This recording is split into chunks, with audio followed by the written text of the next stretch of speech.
Comes Mary. Whoever's coming.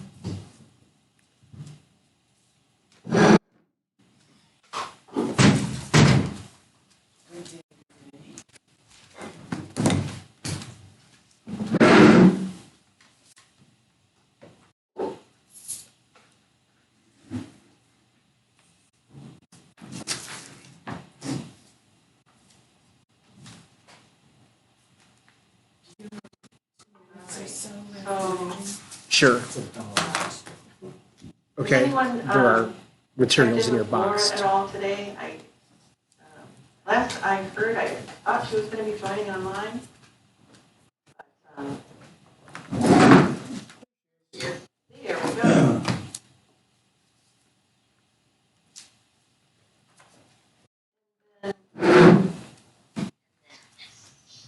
Scott and Tony, are we good to go?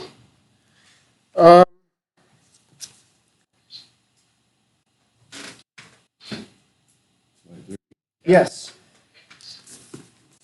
Okay, excellent. So it's 5:30.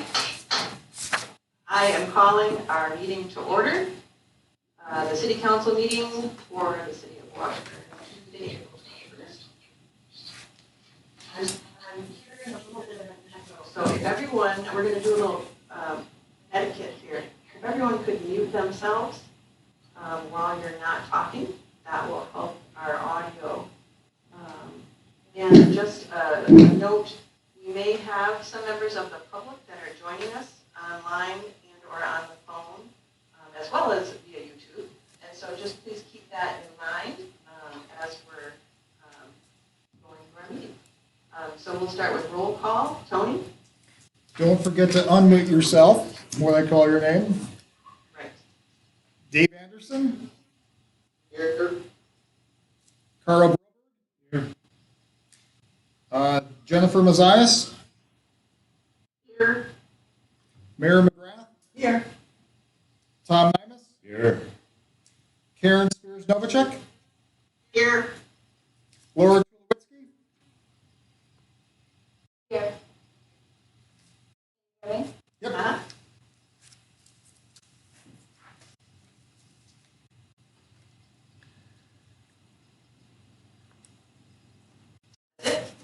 Yep, that's it. All right. Then mayoral announcements and proclamations. No proclamations today, but just a few notes. A few more notes on etiquette, actually. If we can try to identify ourselves as before we speak, that would be helpful, especially for those people that we can't see that are there in person, for those that are watching from afar and online. And then for those of you who have not been in on a Zoom before, who are on the call, there are some, there's a bar across the bottom where you can click into the chat, and you can also raise your hand if you would like to be recognized. Who can help me out with where the raise hand feature is? We found that yesterday. Was it the? Yeah. So if you're on the bottom bar and you click participants, the participants will come up on the right-hand side along with your chat box. There it is. And then you'll see the raised hand and lower hand on the top. Excellent. So anytime during the meeting you'd like to be recognized, go ahead and click raise hand, and you will be acknowledged. Thank you very much to the staff for getting this set up. I know it wasn't something that you have been using recently, so again, thank you for your extra time and effort, and to those who participated in the tests to make sure that we would be up and running. Next, I would like to just thank Richard Abel and Aaron Austin for their years of service to the city of Washburn. I know it was a little rushed with the election being postponed, the results being postponed, so you didn't get to have a celebration as you normally would have at the last council meeting. So a big thank you heartfelt to both of you for your time. And then, since we opted out of the formal ceremonial oath reading, I would like to just say a few words. I would like to share a few thoughts as I begin my tenure as mayor of this fine city. First, I'm grateful that I've had the opportunity to raise a family here in this place that I love, and that my life path, with all of its twists and turns, has prepared me for this role so that I'm ready for the many challenges that await. I'm also grateful that my fellow citizens have given me the opportunity to put my skills to work in this job. Yes, even in this challenging time, I'm grateful for this opportunity. Now, more than ever, we need to work together with a careful balance of optimism and realism to forge a better future for ourselves. We're facing much uncertainty during this health emergency, and our path to recovery will not be easy. But we are used to challenging times, and I'm looking forward to when we come out on the other side of this together. We're lucky to live in a place where we can often see the stars shining brightly in the night. Let the darkness be a reminder of those bright stars. Let's be those bright stars.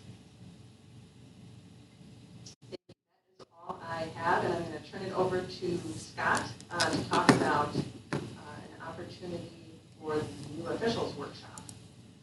Oh, and I forgot one thing, sorry.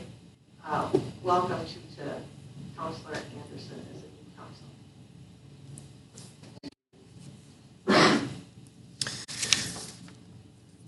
Scott? Okay. Typically, the League of Municipalities offers workshops for newly elected officials and for any council member who has been on and may have not taken that in the past, they would be welcome to attend too. However, due to the current situation, those workshops, at least through midsummer, have been canceled. The league may be looking at putting together an online option. At this time, they still have their fall sessions that haven't been canceled yet. So that's something that as we move forward and we get more clarity on that situation, I'll let everyone know. And there are some dollars in the budget to if travel is required to attend those, or if there's an online version. Obviously, there wouldn't be too much expense involved with that. I do know that some of you have attended in the past. And if anyone wanted to comment on how helpful they thought that was.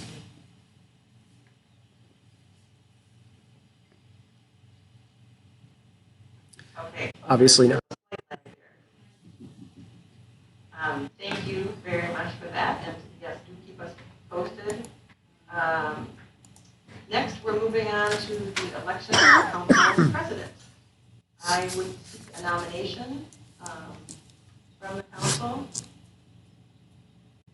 for president.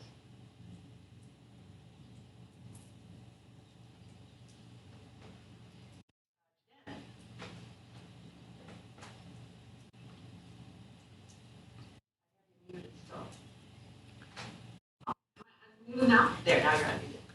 I would like to nominate Karen Novichak for council president. Second.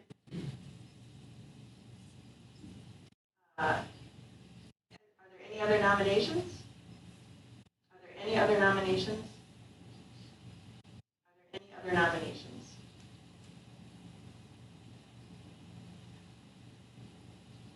Seeing none, I would entertain a motion to close nominations and submit a unanimous ballot for Karen for president. McGrath, so moved. Second. Okay, motion by McGrath, second by Carl. Carl. All in favor? Aye. Opposed? Motion carries. Congratulations, Karen. Thank you. Great, Karen. Excellent. And then we move on to the election of the council representative on the Plan Commission. I would look for a nomination for that position. Laura Kowalski, I nominate Dave Anderson as the one council seat. So I'll give up my seat. Dave, thank you. Excellent. Are there any other nominations? Are there any other nominations? Are there any other nominations? I would entertain a motion to close nominations and submit a unanimous ballot. Jennifer Matthias, so moved. Jen, Second, Carl. second by Carl. All in favor? Aye. Aye. Opposed? Excellent. Motion carries. Congratulations, Councilor Anderson. I think.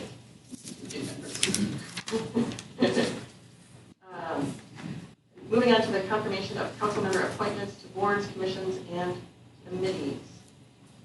I believe I spoke with all of you, and the only difference is Laura will be added on to the Finance and Personnel Committee. So thank you all for agreeing to take on those positions again. And I guess I would need a motion to approve or confirm the appointments that were shared.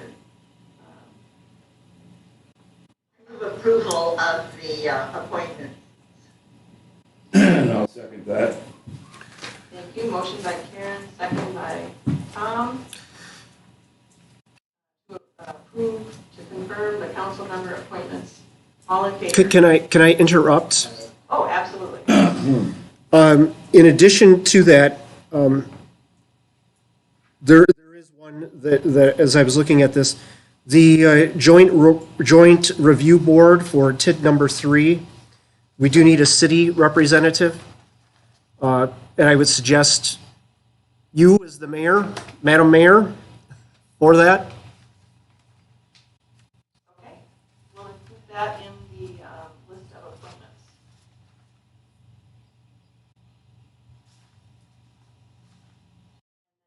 We'll have an updated list. Where is that kept, Scott? Is that kept somewhere, or do we just send around an updated list? We maintain the list and we will update it. Excellent. Did we record that vote? You need to, yeah, no. Okay, all in favor of those appointments, say aye. Aye. Aye. Aye.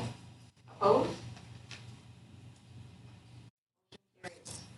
Thank you again, everyone. Next, we have the confirmation of the citizen appointments to boards, commissions, and committees. And again, for the most part, everybody has agreed to stay on. So the exception is the vacancy that we will now have with Councilor Anderson coming off as a citizen member of the Plan Commission and becoming the council representative on the Plan Commission. And so we will have that vacancy for now. Other than that,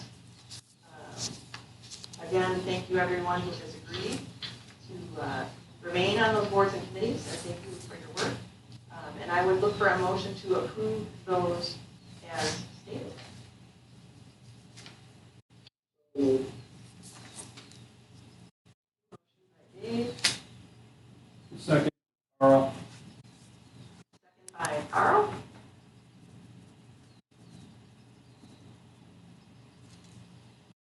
Discussion? All in favor? Aye. Opposed? Thank you. Motion carries.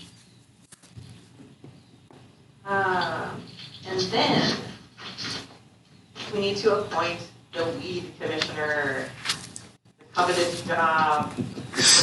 Normally, this would automatically go to the public works director, However, since we are in flux with that position currently, since Tony has assumed temporarily the duties of the Public Works Director, I appoint Tony as the weed commissioner.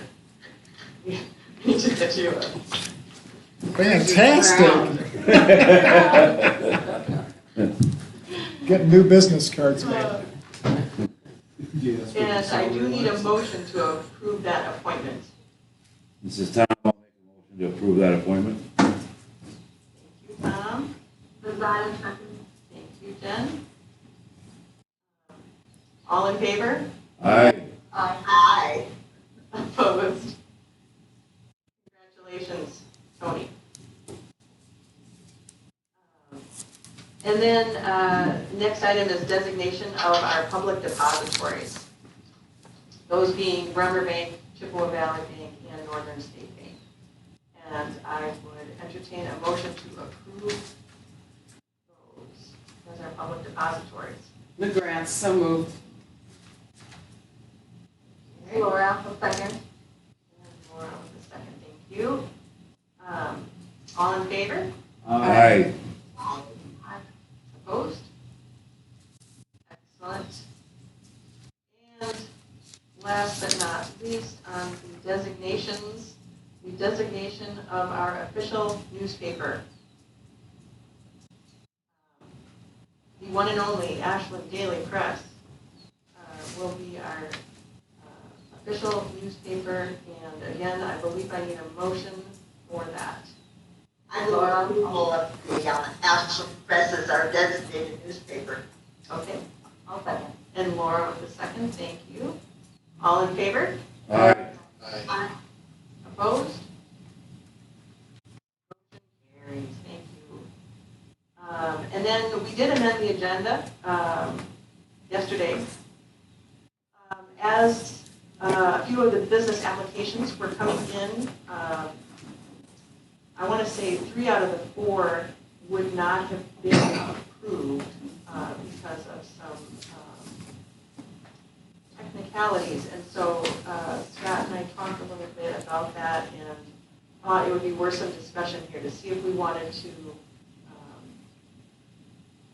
change the policy, amend it, or I guess the other option would be to deny any that don't meet the exact criteria, and then the process as stated says that they could appeal that decision to the council, and that's when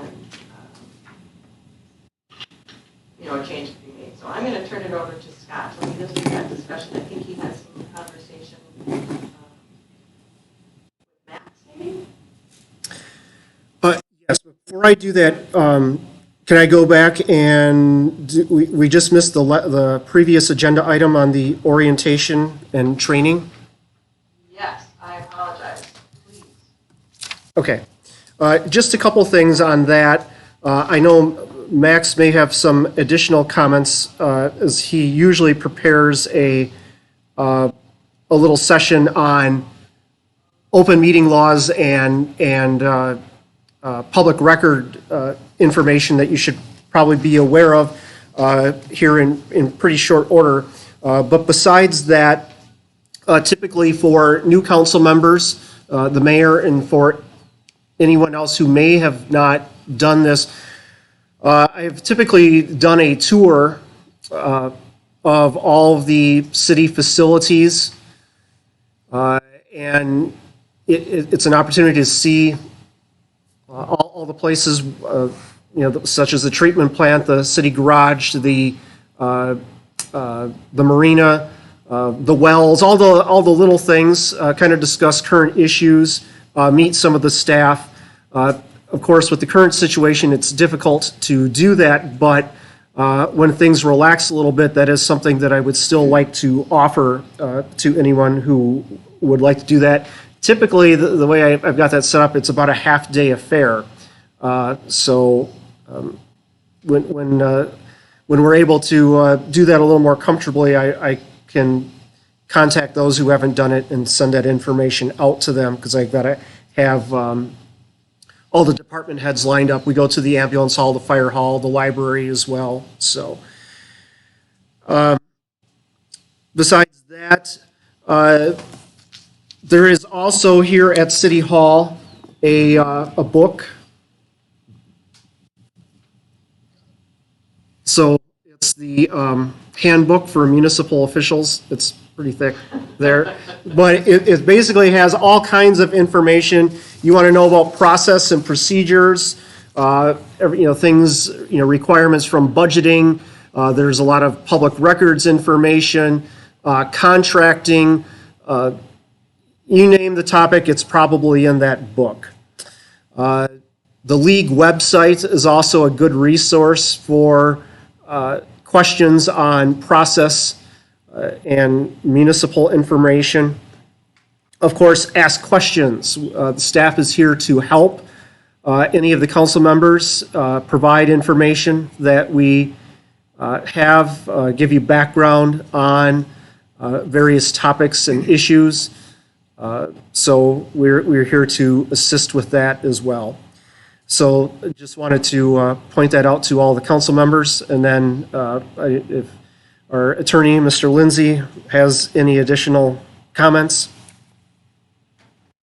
I will, for our next meeting, be preparing an open records and open meetings kind of tutorial and guideline of hot topics to look up. If anyone has any questions, I think I've been to that League of Municipalities Government 101 4 or 5 times. So if there are questions that come up for one of those orientations can be scheduled, I'd be happy to answer any questions as well. And also before the next meeting, if anyone has any specific questions of open records or open meetings issues, they can send those to Scott or Tony and they can forward them to me to be included in that presentation. Perfect, thank you. Was that it, Scott? On that topic, and if everyone is good, we can go on to the next one. Sounds good. Okay. So on the loans, it is correct. We had a couple loans where we have some delinquent utility and or tax issues that have come up, and another issue is for businesses that may be in a nonprofit status, how we would obtain a guarantee for that loan. I'll let Max talk a little bit about that one. But as far as the utility and tax issues, kind of the thought that we had going forward, your options basically are, we stick to the policy, and if they are delinquent on anything, too bad, basically, that would be it. Otherwise, the thought would be we could apply whatever portion of the delinquency to the first part of the loan, and then they would be able to receive the balance, basically, as another option. I see this being an issue particularly for any bar or restaurant that sells alcohol that may be applying, because at the May meeting, we go through that first process because we're in alcohol license issuing season as well. They are all going to have to be brought up to date in order to receive an alcohol license anyway. So that is something that you may wish to consider for that. So that is one idea that was thrown out there, unless someone has any other thoughts or suggestions on that. And I'm not looking at the amended agenda. Is this a discussion and possible action item? This, yes, this is a discussion and action item. Okay. Would anyone like to offer any questions or comments? So in essence, we're trying to help businesses through this challenging financial time. And we were to amend the policy so that businesses who needed to be caught up, if we make an exception so that as part of their receiving the funds, they make themselves caught up in the process, and then they would receive the balance of the funds. We're helping them stay in business and also meet the requirements for continuing their licensing in some cases. So McGrath, I'd like to make that a motion. Excellent. Is there a second to that motion? I'll second that. Laura Palacio, second. So just to be clear, is it discussion time? Yes, time for some discussion. Just to be clear, the motion is we're amending the policy to use the relief money to bring whoever's borrowing up to current financial standing with the city. Any remaining balance they would then have. Will utilize. Yep. I have a comment. Yeah, please. I agree with the motion, because, I think that the intent of that money, has been to help out businesses as best we can. And this really doesn't speak to the motion directly, but I'm puzzled why we have not had more applicants.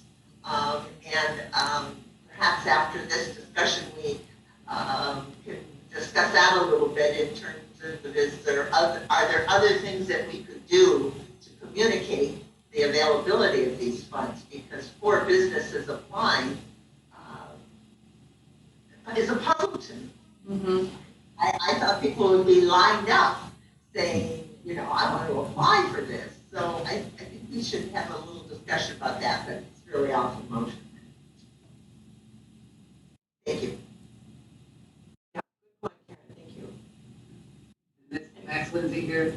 I just want to clarify that this motion on the table would, in essence, apply retroactively so that these 3 individuals, businesses who have submitted these that are delinquent on taxes or utilities wouldn't have to reapply. That's my understanding. Just to clarify that with the motion. Mary and Laura, does that sound right? Yeah, that's good. Yes. And does this motion also include nonprofits, or is that a separate motion? I That think would be it's separate all for one. me. I don't think we have We a haven't separate policy discussed for nonprofits, do we, Max?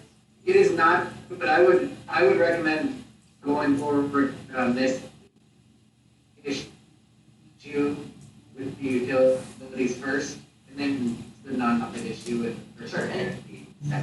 Just So that it gets utilities and less- taxes are what we're talking about right now, I Laura. am curious if you have discussed this and you both think this will help some businesses and it makes sense. Are there any pitfalls that you consider that we haven't thought of? Business. Money was intended to help businesses out. It was in the objective in that it was to help pay for employees' paychecks and keep business afloat and if they're able to open up without that extra stress. So this does fit that, doesn't it? I mean, I'm wondering how it's being decided, maybe Scott, you could answer that when you look at the application. How are you deciding what is suitable? If you see there's a list of employees that could be paid, it does benefit the city the best, doesn't it, to give them this money, better off? And then hopefully they'll have an easier time paying employees. It seems like it all works out in the end. Well, to answer that question, with the applications that we've received right now, we didn't necessarily specify that it had to be for employees. It was basically for any operating expense that the business may have. So with the volume of the applicants that we've received right now, we haven't had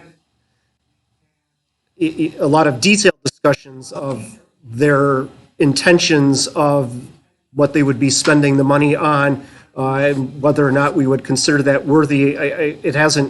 We haven't reached a competitive process when in dealing with these loans. So, as of this moment, we have received 5 applications, and we can discuss a little bit further about how to get that word out. I would say that if we remove the utility tax payment requirement or amend it, that it can be used to help pay down those obligations, that may also spur a few additional applications as well. And here's a point of clarification. You said pay down those. Are we talking about, it would be the $2,000 would have to make them whole, versus if someone owed $4,000 and then they're applying for the $2,000. You know what I'm saying? So to clarify, Are we requiring that it would make them whole and then they would still get some money to use, or just that it would make them whole altogether, or are we not including that as part of the requirement? my interpretation of the motion that is being considered is that, for example, if we had a business that had a $200 delinquency on a utility bill, that we would pay down that utility bill and then we would issue an $1,800 check to the applicant. So $200. I don't know if that's even a feasible amount that someone would owe the city. Is there a limitation that we're talking about? Does anyone have any? Do they still qualify if they owe more than $2,000? More than, exactly. That's something we really need to consider. Is that unrealistic? I think that's something that we should probably discuss. I don't see that as far as a utility bill. There is a possibility that we could have a utility and tax obligation that could potentially total that. Can we amend the motion to say that any delinquent amounts cannot equal more than 50% of the total loan? So, for example, they couldn't owe more than $1,000.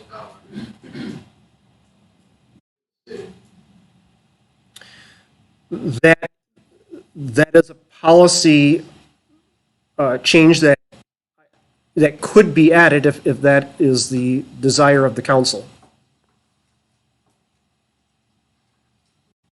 Try to, I'm curious if it would be,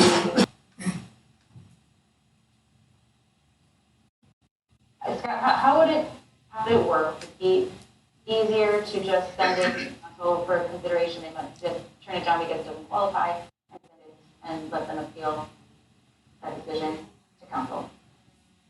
Is there any reason you would prefer one way or the other?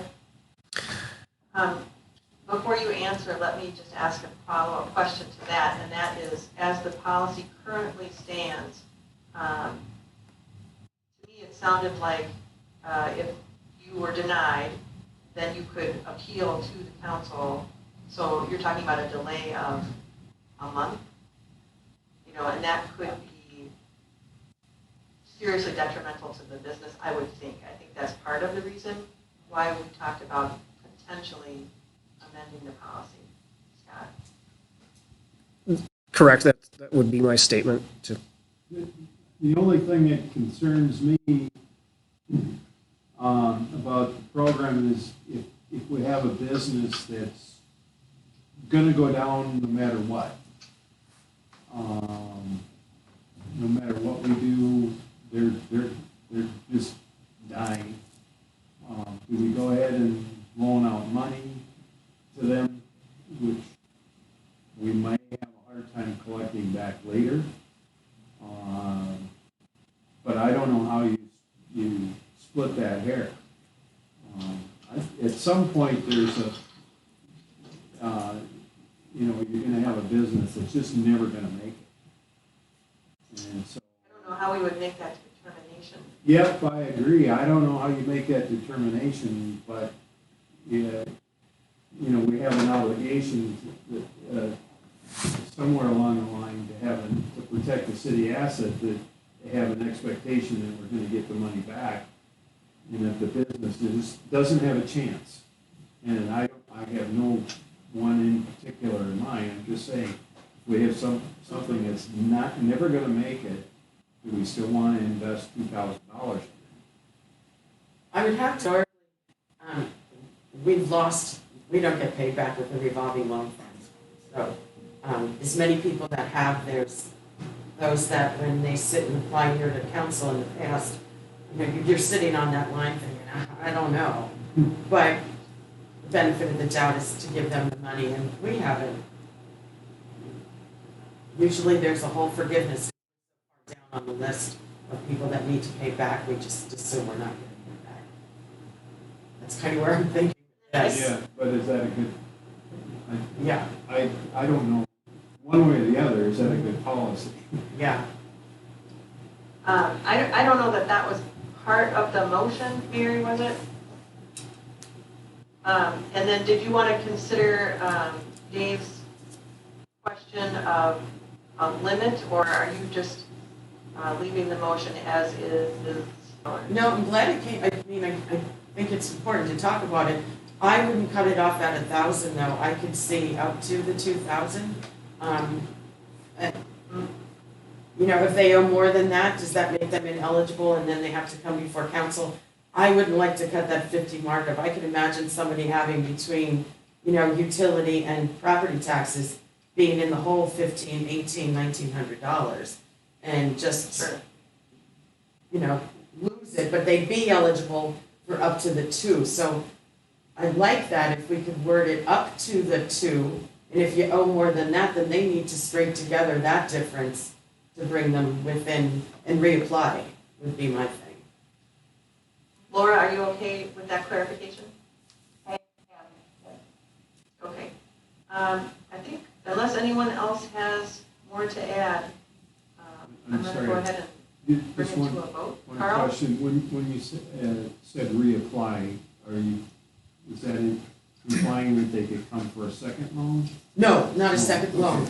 Reapply for the original 2,000. Because if they're hurting for money, they're going to need some time to collect that Okay. amount over the 2. So first come, first serve. So if somebody beats them to it and they miss out, they miss Okay. out. But, No, that's yeah. fine. okay. You see what I'm saying? That wasn't clear to me. So if somebody's applying for the initial 2,000, then they're going to utilize that to pay down their utility tax combination. They don't get any more until such time as the council would decide, okay, let's open it up for another potential round. No, I don't know. Like, they're applying for If I 2,000. can interject, I think what I'm understanding is if someone were to owe $2,200 and they apply for the $2,000, they would be denied because they would not be made whole by the $2,000 loan. Right. Then they would be able to reapply after they pay the Oh, $200, okay. and then they would only need the $2,000 to make them whole. Yeah. Does that Okay. sound accurate? Yeah, that's it. Okay. I'm comfortable with Okay. that.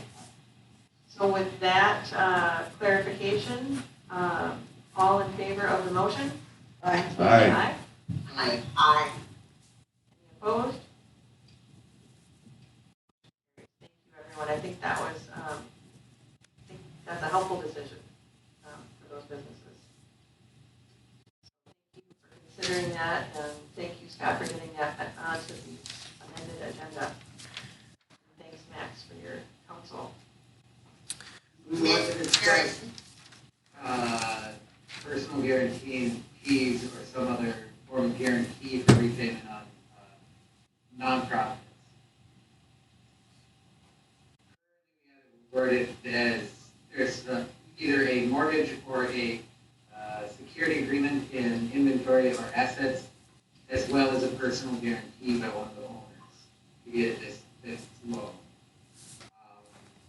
I'm hesitant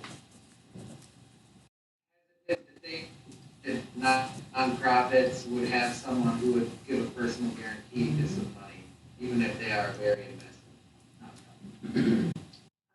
Would the president of the nonprofit, as the chief executive officer of the organization, be the person that could potentially sign that guarantee? Yes, they could. Anyone really could. It's a part of it. But it's whether someone wants to tie their livelihood to that nonprofit. Whether we want to require that. As it stands right now, do we require that? Yes, a personal guarantee is required. And this is not something, we did try and get this program out quickly, similar to all the federal programs. This was not an issue or a circumstance that had come up in any of the discussions or thinking. So are we only requiring a personal guarantee if there is no real property? No, it is a note that has a personal and a business guarantee secured by real property. So, I have a question. Karen? Max, it could be more than one person. So if it's a $2,000 loan, if two people said we'll each pledge to cover 1,000, that could also be done, could it not? Yes, that could be fine. Typically guarantors are joint and several liabilities, so they're each responsible for the whole amount, but we could limit it so that each would only be responsible for 1,000. But if there was a question about why we haven't seen more applicants, this may be one of the issues with that. Yeah, that if, there's a strong board that says, yes, we believe in this organization, whatever it is, and believe that it can continue to survive, I guess I would see people that would say, yeah, I'll sign a personal note on that. And as was discussed earlier, this type of loan, when it comes to if there is a hardship or whatnot, it is at the discretion of the council to forgive these loans. After 5 years, that's the repayment term that we have on it, is 5 years.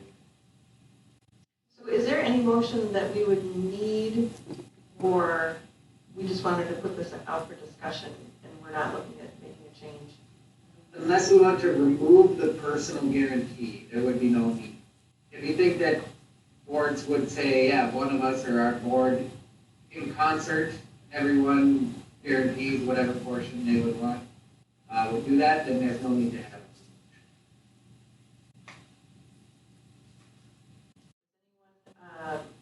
Feel the need to make a motion to remove the guarantee for a nonprofit, or should we just leave it as is? I would say leave it as is, McGrath. Okay, and I'm seeing nods on the screen too. So in that instance, no action is required. So unless anyone is making a motion, I guess we're done with that issue. Thanks, everyone.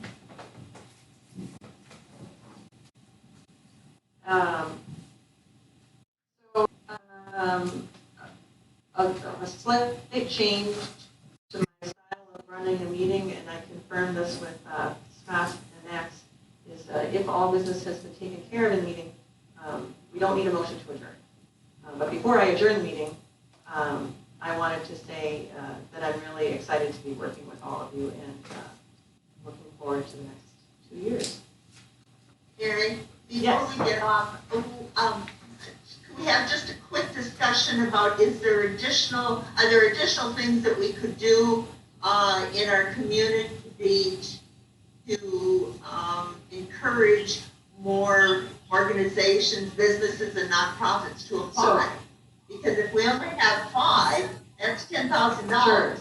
We have 76 earmarked, and I'm not saying that we have to necessarily spend all that money, but surely there are more than 5 organizations that could utilize this money right now. Sure, and I don't know how much we can get into it without it being its own agenda item, but I would like to encourage all of us to tell all the businesses that we know about this and make sure that we're really sharing that with all of our constituents, and as well as we looked at where it is on the website, so if people are looking for the information, it is on the city's website. It's kind of buried in one place, but it is a little bit easier to get to if you click on the COVID information specifically, which is, you know, right at the top of the website. And then it's right at the top under the business resources. And so that's the easier way to find the information. Scott, maybe we could put a link again out on our Facebook page and highlight that periodically. If anyone else has any other ideas?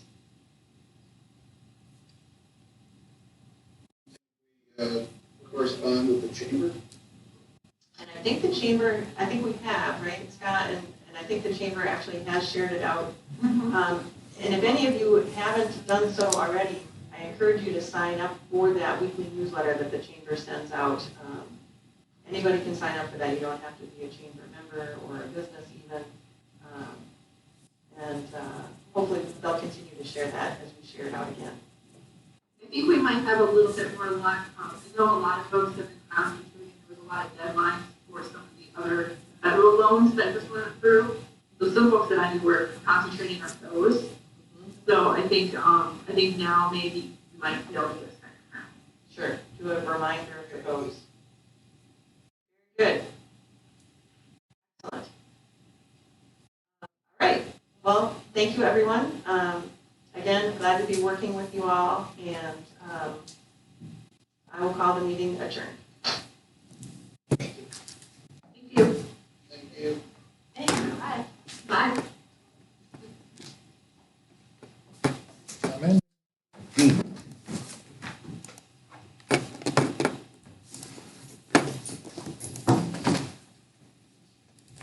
That's fast.